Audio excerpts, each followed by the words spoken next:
Stop everything and ask yourself this. Do you feel like your ideas are only brilliant after someone else shouts them? Do you walk through life with a rich, entire world inside your head, but feel completely mute when it matters most? This video is for the quiet ones, for the observers, for the people who feel more present when they are listening than when they are talking. You are not empty. You are not shy. You are a reservoir, and the world is about to learn what that means. He sits on the edge of the playground, not because he is lonely, but because something monumental is happening inside him. The swings blur in the background like slow-moving planets. Voices rise and fall. The world is loud and busy, and he is listening. Not in order to reply, but to understand.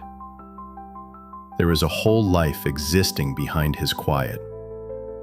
It is an interior life rich with observation, private experiments, and long, solemn questions that no one has ever asked him. The core misunderstanding is this: people confuse quiet with absence. They measure presence by volume, by the speed of replies, by how fast someone can perform on demand. But the quiet child is not empty. They are deep. They are a reservoir. From the outside, silence looks like distance. From the inside, it is careful, conscious cultivation. And that difference, between how it looks and how it feels, is the beginning of everything the world misunderstands about you. Why does a child choose silence? Sometimes it is temperament, a nervous system that simply prefers low stimulation. They find stillness restful. But other times, and this is the heartbreaking truth, silence grows as a defense. In a household where speaking up brought criticism, where emotion was inconvenient, a young mind learned to self-soothe by withdrawing. In classrooms that reward speed and immediate participation, quietness is often treated like a defect rather than a gift. The quiet child contains a profound paradox. They are intensely social in their way, but deeply cautious in the ways the rest of the world demands social engagement. They see patterns. While others rush to be heard, they notice who is left out. The micro moments of hurt. The way a teacher's smile changes when someone misses a question. Listening is their craft. They collect impressions like stones, and later those stones become metaphors, inventions, art, the untouched material of true creativity. Yet this silence is fragile. It lives in a social economy that prizes performance and immediacy. The quiet child frequently internalizes a single corrosive message: you must be louder to be loved. So they adapt. Some learn to mask, mimicking the fast, extroverted scripts they see on stage or in life. This masking is energy draining. It makes the inside grow colder. Others withdraw further, convinced that the world will never slow down enough to meet them. What begins as a strategy for safety becomes a lifelong negotiation between the true self and constant expectation. There is a subtle, moral cruelty here. Quiet children are often assumed to be well-behaved, obedient, and easy. Adults relax, but easy is not the same as nurtured. A child who does not demand attention may simply not be getting it. Attention is allocated not by need, but by volume. The child who shouts their need gets it first. The child who whispers waits. Those long waits accumulate, becoming small debits on the heart's ledger, expecting less, asking less, believing that one's needs are optional. This is where quietness turns inward.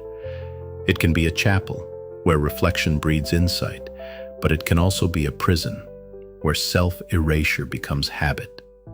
The quiet adult learns to interpret their own voice as risky. They rehearse the sentences they wish they could say, and then decide not to say them. They become fluent in apology as a form of preemptive protection. Sorry, I don't mean to bother. Before they've even spoken. Over time, the apology becomes an identity, a way to survive under the assumption that their mere presence is an imposition. And yet, there is a power in that apology. Quiet people, when they finally speak, tend to be heard. Their words are like dated coins. They spend carefully, and because they are rare, they are noticed. But their language is often indirect, symbolic, slow. Modern conversation favors the immediate retort, the zippy comment. When you offer a slow, considered thought, the group fails to catch the thread. The quiet person is then forced to compress themselves, to make their words smaller, to fit into the group's chaotic tempo. We must address the pain of misfiring. The quiet person measures their value against the noise around them and finds themselves wanting. In adolescence, as peers form identity around visibility, social media profiles, likes, shout-outs, the quiet teen can feel increasingly out of step. The rich interiority that once felt like a sanctuary now appears like a liability. The covert self begins to seek permission to be seen. An unspoken aching request that says, "You may look, but do you know what to see?" This vulnerability can be exploited. The quiet adult may exploit their own invisibility. They work in the background, take on supporting roles, and keep their ambitions small. Not because they lack capability, but because they were never taught to take up space. But here is the twist. The quiet person's interior life becomes a fuel for leadership of a different kind. There is a leadership born of deep, comprehensive observation. A leader who listens first, who models patience, who sees the shy person in the room and makes space for them. The quiet person's capacity to hold complexity can become a profound resource in any community that learns to appreciate it. How then do we care for the quiet soul? The first step is to validate without demanding performance. To welcome the slow reply instead of filling the silence on their behalf. Imagine teaching a child or yourself to say, "I'm processing. Give me 5 minutes," as a normal part of social interaction.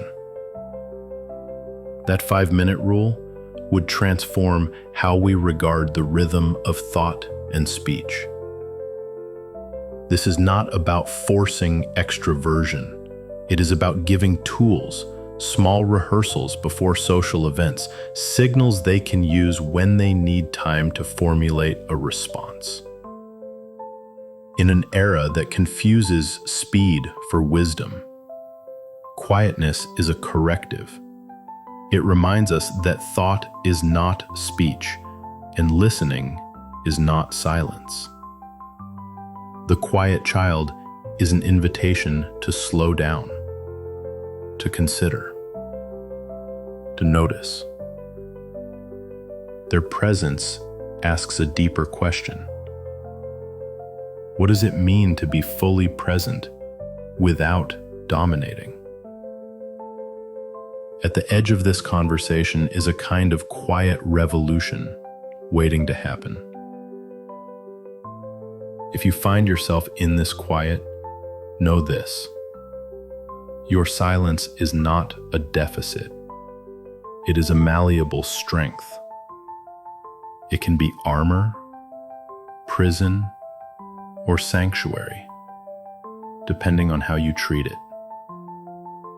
The path forward is not to erase the quiet, but to learn how to steward it, to let it be both refuge and instrument, both safe harbor and loudspeaker when necessary.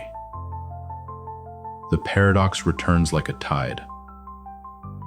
The quieter you are, the more room you make for others to be loud. But the louder the world becomes, the more essential the quiet becomes. So the question is not how to make the quiet louder. It is how to make the world listen. And that has everything to do with rethinking value, attention, and the very architecture of our shared spaces. You are not just watching the world, you are studying it. And one day, when the moment is right, you will speak, and the world will wish it had listened sooner. If this resonated with you, please leave a comment with one thing you will do this week to acknowledge your own needs. Like and share this video because someone you know needs to know the name of their pain.